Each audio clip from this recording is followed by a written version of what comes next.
রাজনৈতিক উদ্দেশ্য প্রণোদিতভাবে আদালতকে জনগণের মুখোমুখি দাঁড় করানোর একটা প্রচেষ্টা আজকে আমরা দেখতে পেলাম, যে গণভোট, জুলাই সনদ বাস্তবায়ন আদেশ, জুলাই সনদ ইত্যাদিকে যে প্রশ্ন করার একটা আমরা অ্যাটেম্প্ট দেখলাম। এই অ্যাটেম্প্টটা প্রমাণ করে যে আসলে এই এখনো পর্যন্ত জনগণের যে রায়, সে রায়কে অগ্রাহ্য করার একটা প্রচেষ্টা লক্ষণীয়। অথচ সমস্ত রাজনৈতিক দল, বিএনপি সহ সকল রাজনৈতিক দল দীর্ঘ সময় জাতীয় ঐক্যমত্য কমিশনে বসে জুলাই সনদ প্রণয়ন করেছে।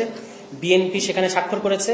বিএনপি সরকার গঠনের পরে আমরা আশা করেছিলাম যে তারা কালক্ষেপণ না করে, যেটা জুলাই সনদ বাস্তবায়ন আদেশে লেখা আছে, আপনারা দেখবেন যে বিএনপির পক্ষ থেকে একটা প্রশ্ন করা হয়েছে যে আমরা তো সংবিধান সংস্কার পরিষদের সদস্য হিসেবে শপথ বা নির্বাচিত হই নাই। এটা কিন্তু একটা ভুল প্রশ্ন এবং ভুল যুক্তি আমরা মনে করি। কারণ হচ্ছে যে এটা জুলাই সনদ বাস্তবায়ন আদেশে পরিষ্কার বলা আছে যে আগামী নির্বাচনে যারা নির্বাচিত হবে তারা একই সাথে সংস্কার পরিষদের সদস্য এবং জাতীয় সংসদ সদস্য।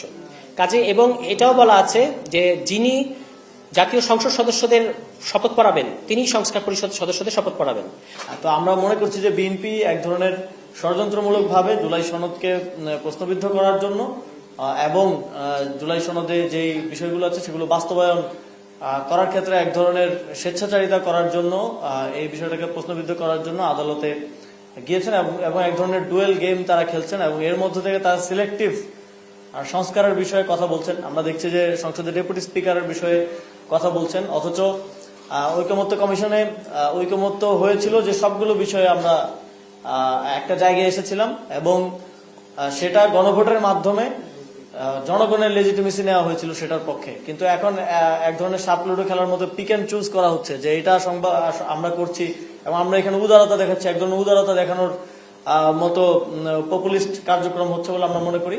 জুলাই সনদ জনগণের জনরায়ের প্রেক্ষিতে হ্যাঁ ভোট বিজয়ী হওয়ার মধ্য দিয়ে জুলাই সনদ বাস্তবায়ন এখন এই সরকারের জন্য বাধ্যতামূলক এবং যদি মাননীয় আদালতে এই জিনিসটা চ্যালেঞ্জ করার মাধ্যমে বিএনপি নিজের সরকারকেই চ্যালেঞ্জ করলো বলে আমরা মনে করছি। কারণ এই একই সনদের ভিত্তিতে কিন্তু নির্বাচন অনুষ্ঠিত হয়েছে। সংবিধানের ভিত্তিতে নির্বাচন হলে সেটা 29 সালে হওয়ার কথা।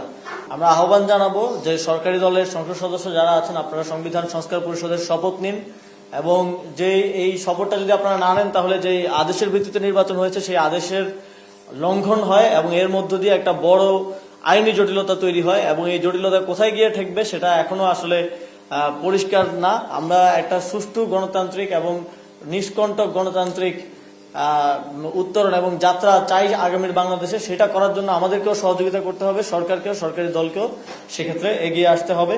আর খুবই দুঃখের সাথে বলতে হয় যে বেগম খালেদা জিয়া একবার জনসভায় বলেছিলেন এই সংবিধান জনগণের সরকার গঠিত হলে ছুঁড়ে ফেলা হবে। কিন্তু আমরা দেখলাম যে তার ছেলে আজকে প্রধানমন্ত্রী হয়েছেন, তার দল আজকে সরকার গঠন করেছে, কিন্তু তারা এই সংবিধান ছুঁড়ে ফেলার সাহস করতে পারছেন না, বরং এই সংবিধানকে রক্ষা করছেন। তো আমরা আমাদের জায়গা থেকে তাহলে বলতে চাই বেগম খালেদা জিয়ার কথা অনুযায়ী বাংলাদেশ এখনো জনগণের সরকার পায় নাই এবং আমরা আমাদের দিক থেকে আমরা কমিটমেন্ট দিতে চাই যে যেদিন আমাদের সরকার গঠিত হবে, যেদিন প্রকৃত জনগণের সরকার গঠিত হবে, সেদিন এই সংবিধান ছুঁড়ে ফেলা হবে।